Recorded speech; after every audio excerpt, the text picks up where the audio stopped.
আপনার নাম কি? রানী মুর্মু। আপনার অঞ্চল? বটু।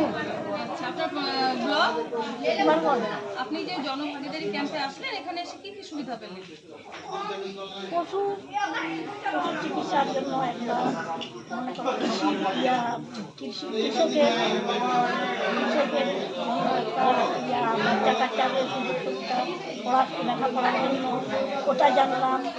পাঁচ ছাত্রবৃত্তিতে যাদের হয়নি সেটা বাড়িতে তো জানতাম না, এখানে আসে জানে নিলাম। এটা জলের পানীয় জলের ওটাও টেবিল ওটানো আছে, ওটা আমরা জানি না কবে আসবে কবে কী হবে, ওটা এখানে আসে জানতে পারছি। এটাই জব কার্ডে যাদের মানে ছবি হয়নি এখানে আসে ছবি হবে, জব কার্ড লিঙ্ক করা হবে, ওটার একটা মানে সুযোগ সুবিধা একটা দিল। এখানে তো সব হবে না, কোথায় যেতে হবে সেটা বললো, সেটা জানেনি না।